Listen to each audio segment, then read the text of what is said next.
सुप्रभात बच्चों, आशा है आप लोग स्वस्थ होंगे और खुश होंगे। वीडियो नंबर 64 में और हिंदी की ऑनलाइन कक्षा में एक बार फिर से आपका बहुत स्वागत है।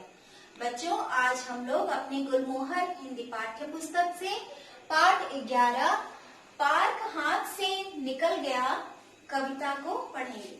बच्चों, ये एक कविता है, ठीक है, और ये कविता कहीं न कहीं आप सभी बच्चों के दुख को दर्शाती है। मुझे ऐसा लगता है कि कहीं ना कहीं कुछ बच्चे ऐसे होंगे जिनके साथ भी सेम वही कंडीशन हुआ रहेगा या फिर उनके साथ भी वही कुछ घटित हुआ रहेगा जो इस कविता में कवि ने बच्चों के लिए दर्शाया है। सबसे पहले बच्चों, आप मुझे ये बताइए कि आपके कितने सारे मित्र हैं।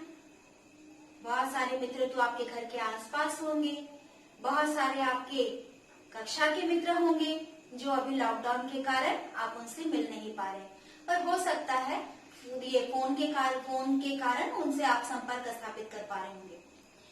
लेकिन बच्चों, बहुत सारे खेल आप लोग स्कूल में खेलते होंगे, है ना, अपने फ्रेंड्स के साथ घर पे भी खेलते होंगे। तो कौन कौन से ऐसे खेल हैं जो आप घर के अंदर बैठकर खेल सकते हैं और कौन कौन से ऐसे खेल हैं जिसको खेलने के लिए आपको एक बड़े से मैदान की आवश्यकता होती है, एक से ज्यादा मित्रों की आवश्यकता होती है। ये सारी चीजें आप जरा सोचना शुरू कीजिए कि कौन कौन से ऐसे खेल हैं। ठीक है, पहला सवाल है कौन कौन से ऐसे खेल हैं जो आप अपने घर में अपने माता पिता के साथ, भाई बहनों के साथ, मित्रों के साथ खेल सकते हैं, और कौन कौन से ऐसे खेल हैं जिसे आप घर के अंदर नहीं खेल सकते। उसको खेलने के लिए आपको एक खुले स्थान की आवश्यकता होती है। हो सकता है 2-3 मित्रों की भी जरूरत पड़े, है ना। तो कौन कौन से ऐसे खेल हैं, जल्दी जल्दी सोचना शुरू कीजिए। ठीक है, ये दोनों होमवर्क आपके लिए। अब चलिए हम लोग आगे बढ़ते हैं बच्चों। ये एक कविता है और हम लोग सबसे पहले इस कविता के अंश को जानते हैं कि इस कविता में क्या समझाने का प्रयास कवि ने किया है। बच्चों के पास एक खेलने का मैदान था। आप लोगों के घर के आसपास भी होगा, है ना, या जिनके घर के आसपास नहीं होगा, थोड़ी दूर में भी होगा, तो वे बच्चे वहां जाते होंगे खेलने के लिए। तो बच्चों में खेलने का बहुत ही जुनून होता है ना। अगर उन्हें कहा जाए कि तुम ये काम पूरा करो अन्यथा तुम्हें खेलने नहीं जाने दिया जाएगा, तो बच्चे जो है जी जान लगाकर उस काम को पूरा करने की कोशिश करते हैं। जैसे घर में आप लोग को भी टोका जाता होगा ना, मम्मी डांटती होगी, होमवर्क बनाओ उसके बाद ही खेलने जाने मिलेगा, अदरवाइज तुम खेलने नहीं जा सकते। तो आप लोग क्या करते हो, फटाफट गंदी लिखावट में भी अपने होमवर्क को पूरा करते हो, मम्मी को बोलते हो मम्मी मैंने होमवर्क कर लिया, और फटाफट अपने मित्रों के साथ भाग जाते हो। कहाँ जाते हो, खेलने। और उस खेलने में आप लोगों को बहुत ही मजा आता है। और सच बात बोलूं, खेलना बहुत ही जरूरी है। खेलना बच्चों के लिए बहुत ज्यादा जरूरी है। और जो बच्चे अभी खेल नहीं पा रहे होंगे वो तो मुझे पता है कि लॉकडाउन पीरियड में बहुत ज्यादा दुखी होंगे, क्योंकि उन लोगों के खेलने का एरिया जो है वो सीमित हो गया है। अपने घर के अंदर ही खेलना है, तोड़फोड़ हुई तो डांट भी लगती है ना। और बाहर खुले मैदान में अगर कुछ टूट भी जाता है तो कोई डर नहीं, कुछ गिर भी जाता है तो कोई डर नहीं, है ना। ना चोट लगने की संभावना और ना ही कुछ सामान के टूटने का डर। तो चलिए बच्चों, हम लोग इस कविता में जानेंगे कि इस कविता में आप ही के जैसे बहुत सारे प्यारे प्यारे बच्चे हैं। उन बच्चों के पास एक मैदान था जहाँ वे लोग खेलने जाते थे। घर के आसपास उनका एक बड़ा सा मैदान था, वहाँ बच्चे खेलने के लिए इकट्ठे होते थे। सारे बच्चे स्कूल से आने के बाद जल्दी जल्दी अपना होमवर्क पूरा करते थे और उसके बाद वो लोग फील्ड में जाते थे। वहाँ मैदान में जाकर सारे बच्चे क्रिकेट खेलते थे। अब एक और सवाल क्रिकेट के नाम पे, क्रिकेट में कितने खिलाड़ी होते हैं, भूल गए कि याद है? अगर याद है तो वेरी गुड, और अगर याद नहीं है तो इस प्रश्न को अपने दिमाग में नोट डाउन कर लीजिए और आंसर ढूंढिए। बच्चे क्या खेलने जाते थे, क्रिकेट खेलने जाते थे। वो वहां जाकर बहुत ही खुश होते थे, धमा चौकड़ी मचाते थे, खूब उधम मचाते थे, खूब चीखते चिल्लाते थे, मन की भड़ास निकालते थे, है ना। और बहुत ही मस्ती में वो लोग लोग खेलते थे। अचानक बच्चों ने देखा कि वहां उस मैदान में कुछ नए लोग आ गए हैं, जिन लोगों को बच्चों ने कभी नहीं देखा था। वैसे लोग आना शुरू हुए, फिर लगातार आने लगे।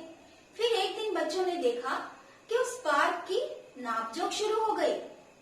ठीक है, देखते देखते वहां बड़ी बड़ी दुकानें बन गई, मकान बन गए। मकान बनने के बाद भी पार्क का कुछ हिस्सा बचा हुआ था। बच्चे तो बहुत ही अफसोस कर रहे थे, पर बच्चे तो बच्चे होते हैं, बड़ों को तो रोक नहीं सकते थे। मन महसूस कर रह जाते थे कि हमारे खेलने के स्थान पे, हमारे खेलने की जगह को क्यों छीना जा रहा है, क्यों वहां पर मकान बनाया जा रहा है। वो लोग ने वहां पर मकान भी बनाए और आसपास के पार्क में जो थोड़ा सा हिस्सा बचा हुआ था, वहां पर भी उन लोगों ने 10 दुकानें खड़ी कर दी। ये तो बहुत गलत बात है। बच्चों के खेलने का पार्क तो पूरी तरह से छिन गया। वे लोग बहुत ही अफसोस करने लगे। तो अब बच्चे खेलने के लिए कहाँ जाएं? बच्चों, ये समस्या सिर्फ इस कविता के बच्चों के साथ नहीं है, ये उन लोगों के साथ भी है जहाँ पर खेलने का बहुत कम जगह होता है, खेलने की जगह बहुत कम होती है, फिर भी लोग फील्ड में गैरेज बना देते हैं। तो बच्चे खेलने कहाँ जाएं? इसके कारण बच्चे का जो है सर्वांगीण विकास नहीं हो पाता। कुछ बच्चे जो हमेशा मिट्टी में धूल में खेलते कूदते रहते हैं, मजबूत बनते हैं, गिरते पड़ते हैं, लेकिन अब घर में रहने की वजह से बच्चे जो है बहुत ही कमजोर हो गए हैं। शारीरिक रूप से वे लोगों का सर्वांगीण विकास नहीं हो पाता। वे बच्चे जो है थोड़ी दूर दौड़ते हैं, थक जाते हैं, थोड़ी सी मेहनत करते हैं, थक जाते हैं। अगर कभी साल में एक बार उन्हें बाहर खेलने का मौका मिला, बाहर जाकर थोड़ा खेल लेते हैं, फीवर आ जाता है, बुखार आ जाता है। तो बच्चों, खेलना बहुत जरूरी है सभी बच्चों के लिए। खेलने से मनुष्य का शारीरिक के साथ साथ मानसिक वृद्धि भी होती है। लेकिन अफसोस की बात क्या है कि बच्चों का पार्क छीन लिया गया। ये बहुत ही गलत बात है। सभी बच्चों को खेलने के लिए जगह होनी चाहिए, जहाँ जाकर बच्चे फ्री होकर खेल सकें, अपने मन की भावनाओं को उजागर कर सके, चीख सके, चिल्ला सके, है ना। ये बहुत ही जरूरी है। और ये सारी चीजें मुझे लगता है आप लोग अपने विद्यालय में करते थे, पीटी पीरियड में जाकर तो जरूर करते थे, लेकिन अभी आपका वो भी बंद हो गया है। कोई बात नहीं बच्चों, आप लोग अपने घर में अपने पेरेंट्स के साथ एंजॉय कीजिए, ठीक है। चलिए, अब हम लोग ये देखते हैं कि इस कविता का उद्देश्य क्या है। जो कविता मैंने आप लोगों को कविता का सारांश समझाया, इस कविता को लिखने का उद्देश्य क्या है। कविता के माध्यम से कवि आपको क्या समझाने की कोशिश कर रहे हैं कि कवि हमें ये समझाने का प्रयास कर रहे हैं कि बच्चों प्रकृति के साथ कभी भी खेलकूद से खिलवाड़ नहीं करना चाहिए। अगर प्रकृति ने बच्चों को खेलने के लिए फील्ड दिया है, अच्छी हवाएं दी हैं, तो उन सभी चीजों को मकान बनाकर, मॉल बनाकर, सिनेमा घर बनाकर बच्चों को के खेलने की जगह को नहीं लूटना चाहिए। लोगों को इन सभी चीजों के विकास के आगे ये भी ध्यान रखना चाहिए कि हमारे ही समाज में हमारे छोटे छोटे बच्चे हैं जिनका विकास होना बहुत ही आवश्यक है। अगर उनका सर्वांगीण विकास नहीं होगा तो हमारे आने वाले कल ये बच्चे हैं, अगर ये कमजोर हो जाएंगे तो इन्हें कौन संभालेगा। ठीक है। पाठ्यगत जीवन मूल्य, जीवन मूल्य में हम ये चीजें समझते हैं कि अगर सारी जगहों पर सिर्फ मॉल बना दिए जाए, सिर्फ सिनेमा घर बना दिए जाए, सिर्फ पक्के मकान बना दिए जाए, तो इसका प्रकृति पर क्या असर पड़ेगा। क्या खुली जगह होनी चाहिए या नहीं होनी चाहिए। बच्चों, ये सारी चीजें हम लोगों ने पाठ 10 बादल आए पाठ में भी हम लोगों ने पढ़ा कि पेड़ पौधों के न होने से क्या क्या नुकसान हो सकता है। सेम वही चीज इसमें भी है बच्चों। अगर पार्क न होगा, खुली हवा न होगी, तो लोग सैर करने कहाँ जाएंगे। छोटे छोटे बच्चे झूला झूलने कहाँ जाएंगे, है ना। तो सिर्फ मॉल बनाना, सिनेमा घर बनाना, ऊंचे ऊंचे मकान बनाना, अपार्टमेंट बनाना, ये मार्केट बनाना, यही सॉल्यूशन नहीं है। खुली जगह भी होनी चाहिए जहाँ शुद्ध हवा होनी चाहिए। इस चीज को हम लोग इसमें समझेंगे।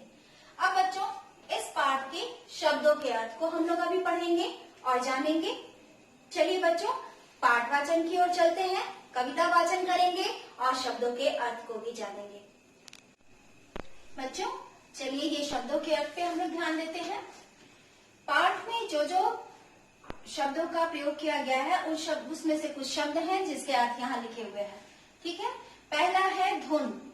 बच्चे अपने धुन में खेलते थे, यानी अपने लगन में खेलते थे, बहुत ही लगन के साथ मन लगाकर काम करते थे, अपना खेलने का काम। नापजोक, पार्क की नापजोक जो है वो शुरू हो गई थी।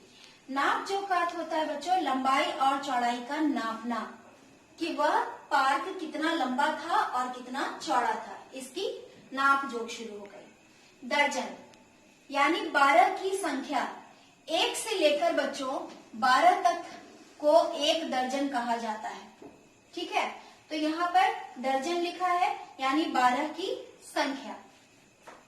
धमा चौकड़ी, धमा चौकड़ी, धमा चौकड़ी का अर्थ होता है कूद फान। बच्चे मैदान में क्या करते थे, धमा चौकड़ी करते थे यानी कूद फान करते थे। बड़े गुरु यानी बहुत चालाक लोग, चतुर लोग, जो बहुत ही चालाकी से पार्क को हड़प लिए और वहां उन्होंने मकान और दुकानें बना ली। ठीक है बच्चों, वीडियो नंबर 64 में आप लोग ये कविता का शब्दार्थ लिखेंगे। इसमें आप लोगों ने कविता के सार को जाना और अब आप लास्ट में ये बताइए मुझे कि इस कविता में आपने क्या क्या सीखा। इस कविता में बच्चों हम लोगों ने ये सीखा कि पर्यावरण की रक्षा करना हमारा सबसे परम कर्तव्य है। अगर पर्यावरण की रक्षा हम लोग नहीं करेंगे, दिन पर दिन इसी तरह से हमारे खाली मैदान, खेलने के मैदान, पार्क, इन सभी पर अगर मॉल बनाने के लिए और कारखाने लगाने के लिए, घर बनाने के लिए अगर कब्जा किया जाने लगा तो ये पर्यावरण के साथ बहुत ही खिलवाड़ है और अंत में हमें शुद्ध हवा भी नहीं मिलेगी। पर्यावरण के प्रति हम लोगों को जागरूक रहना चाहिए। इस पाठ में हम लोग ये भी जानेंगे और हमें अपने मन की बात को दूसरों से साझा करना चाहिए।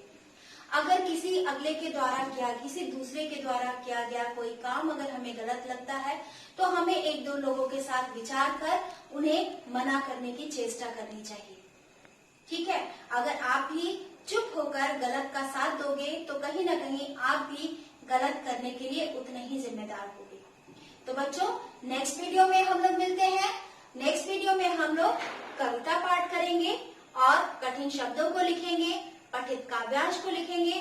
तब तक आप लोग स्वस्थ रहिए और खुश रहिए, अपना गृह कार्य अच्छे से पूरा कीजिए।